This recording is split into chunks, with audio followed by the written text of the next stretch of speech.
talk about these clout chasers in boxing.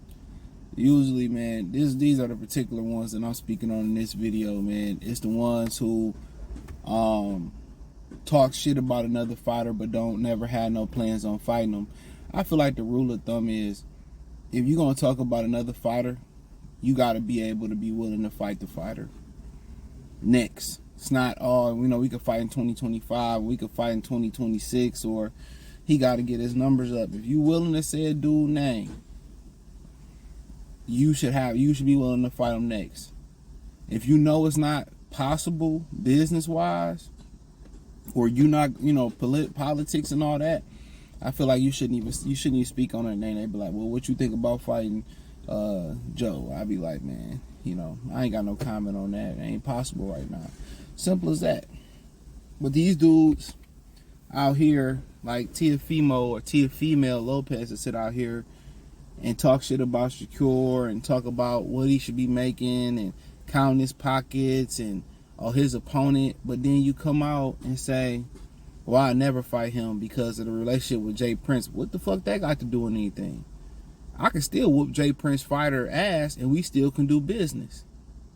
What that got to do with it? You whoop Bob Arum's that fighter ass. That mean that you and Bob can't continue on. You beat Lomachenko. Like I said, these dudes really, man, like I said before, they scary. They all talk tough. They all, act masculine, but they all pissing. They all popping off estrogen.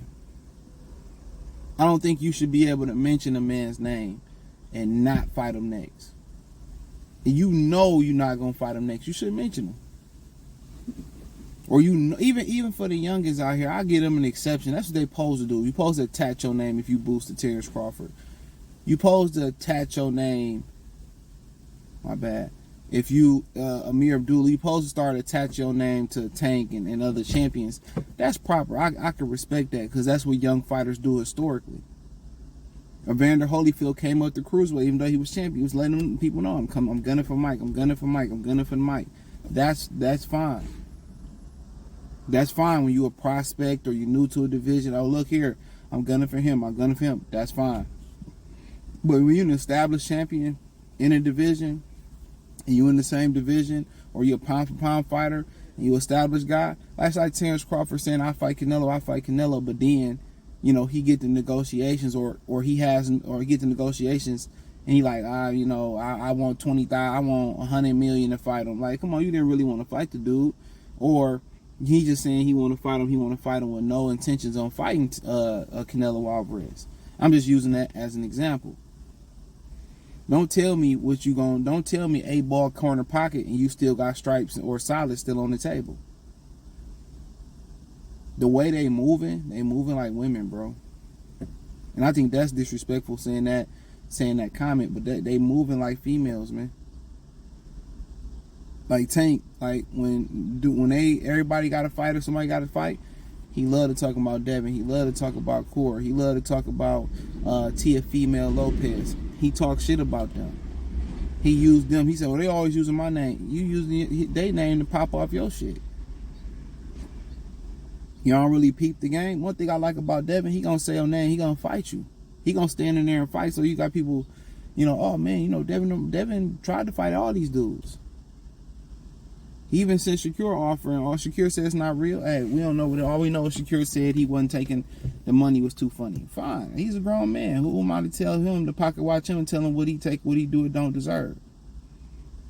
But let's not act like, it wasn't there. He acknowledged it.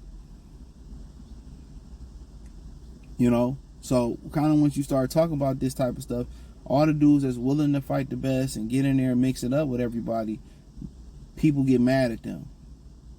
Oh, leave Tank alone. You should go fight this guy.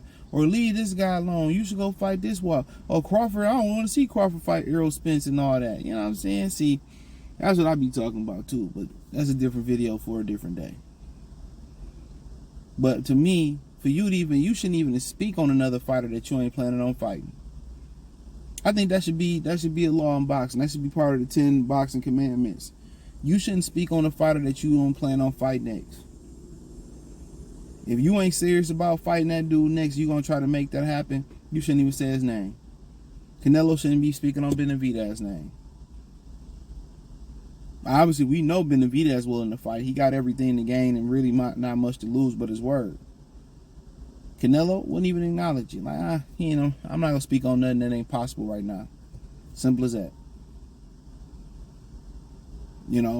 Same thing for Frank Martin. How can you dodge a guy for more money you made guaranteed on regular TV, and then you lose and talking about, well, I want to fight you, man. If you don't eat a dick, like, dude, it should be against the law for you even to come out here and try to say my name, Destiny's Child. Like, get out of here.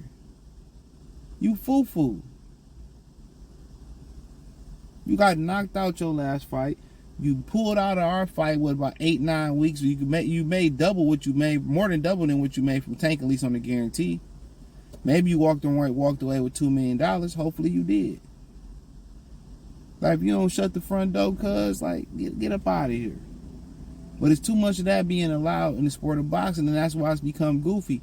Y'all trolling people, utilizing other fighters' name that y'all have no reservations on fighting. And then the guys that really want to mix it up and fight them, all the fans hate them because they putting pressure on them. It ain't nothing to lose. Floyd Mayweather is not the greatest fighter of all time. He ain't even top 30. Once you start breaking it down to the science and all that, he not top 30. The greatest fighter of all time, in my opinion, is Sugar Ray Robinson. He lost. Muhammad Ali, he lost. Joe Louis, he lost. Roberto Duran is routinely in people's top 5, top 10 just to be nice, and he fucking quit and he lost a few times. You know what I'm saying? You just go up and down. Guys like Rocky Marciano, they robbed Larry Holmes though, but Larry Holmes and Marvin Hagler lost, and Sugar Ray Leonard lost, and Tommy Hearns lost, and Roy Jones ended up losing. I mean, it's the circle of life in boxing. Carmen Basilio, Jake LaMotta, all these dudes lost. All of them lost. Well, Marciano didn't lose, excuse me. Let me take that back. Rocky Marciano didn't lose. I apologize. But you catch my drift. Jack Dempsey. We can go. So losing, it comes with the territory. But all y'all want to do is rock the cradle and fight bullshit opposition, wait for somebody to get exposed, wait for somebody to have a shaky performance, wait for them to lose a couple times and jump in the ring with them. And see, I told you I would fight him. That's not the same guy. It's not the same guy. And then it's like, well, y'all don't never want to give nobody credit. Of course, I'm not going to give you credit for, a meal and you serve me leftover food or cold food at a 5-star, 4-star restaurant. Absolutely not. So y'all serving cold food, y'all serving old food, y'all reheating oatmeal and trying to serve it to the public. That Lomachenko fight is cooked for Tank Davis. Now people want to see you fight a different southpaw in Shakur Stevenson. And nobody ever looks at, why did Frank Martin not fight Shakur? Why didn't Tevin never fight? Tank never fight Tevin either. Well, why didn't Tank never fight Devin? Why did he have to drain weak-ass Ryan Garcia? Why did he never want to fight Kaur? Why did he want to fight T.O.? And T.O. was somebody who fought Lomachenko. Why T.O. never want to fight Devin, never want to fight Kaur? Nobody asks the right questions in boxing because they don't care. It's a lot of dudes who couldn't fit in the hip-hop sector of it. It's a lot of dudes who couldn't fit in the tech sector of YouTube, or they ain't had no motion. I can tell stories about my life, and I can have way more subs on YouTube just by telling stories that majority of them, I can find somebody to verify them. And if I told y'all some of the stories y'all see on the Patreon, I'm telling y'all, I'm in real life situations, real life shit. Real life shit. I can get my homies together. I tell y'all the majority of all these stories. The ones from high school I went to them, majority of stories that we can sit down and tell the whole story, bro. I remember one day, dude, I'm crossing the street, right? It's us, we crossing the street and shit. We got some chicks with us, and it's like my two homies I hoop with. And these dudes drive up. I don't know what happened. I was just walking across the street, and it was like, you taking too long, nigga. So two grown-ass men jump out and trying to fight. Like, what you want to do? I'm like, man, y'all niggas don't beat it. So I'm like, man, y'all niggas don't beat it, whatever. Yeah, I thought so. I'm like, dude, they were like, man, we would have helped y'all. Like, why would I put everybody in danger? You know what I'm saying? I don't know if they were strapped. I don't know if you niggas strapped. I ain't strapped. Like, it didn't make me no mind. I never felt the need to be tough. I ain't had nothing to prove with two grown-ass niggas trying to fight some school kids. So I don't know if they had to strap or not. I always play it safe. Now, I had no choice. Now, if niggas put their hands on me, we would have got to get busy. That would have been what it would have been. But I always play it smart. I never look at it like in situations where, you know, where somebody put your hands on, I had to defend myself. But I always play it smart.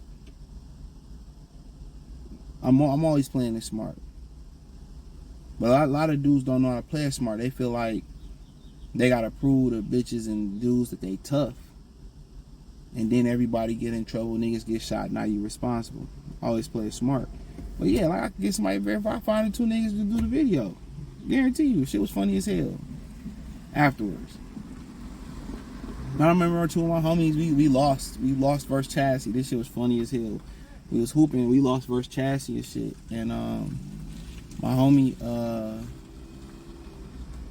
so they got to arguing and shit, talking about, oh, you ain't do this and you ain't do that, and you ass nigga, you trash, that's why you on the bench. And they got to fighting. Like, they got so mad that we couldn't even pull them niggas apart. It was cold as fuck that day too. So one of the dudes bigger guys came over. He ran back from the bus stop. He had them niggas like this. We couldn't even pull them niggas apart. He had one nigga in his arm. He had my nigga Devin in his arm, my nigga Tiz in his arm. He was walking them niggas up the street till they calmed down. Until one got on the bus and one went back. That shit was funny as hell. You trash. Dog, I'll never forget that shit like it was yesterday, dog. We used to have some stories coming back from crib. We never went home. It's never a day where I really ever went straight home from school. Never. In high school. If I went straight home from school, it was really probably with a chick or some chicks. That's it. I never went. And that was, to be honest, that was in the middle of school day. So I never went home. I was always at somebody's crib. That's crazy. When I had a car, even when I didn't have a car, I never went home. But a little story time, man. But hey, thumbs up the video, share the video, subscribe to the channel. Next subscribe button is the bell icon button. Hit all notifications. Increase your chance to get notifications. We go live with our video. Financially want to support the channel. Cash App, $ CJ Good 313. Venmo, CJ Good 313. PayPal link in the description. Hit the link tree. Find me on X, Instagram, Spotify, Anchor, Cash App, Venmo, PayPal. Peace. Oh, don't forget, check out the Patreon. That link's in the link tree. Peace.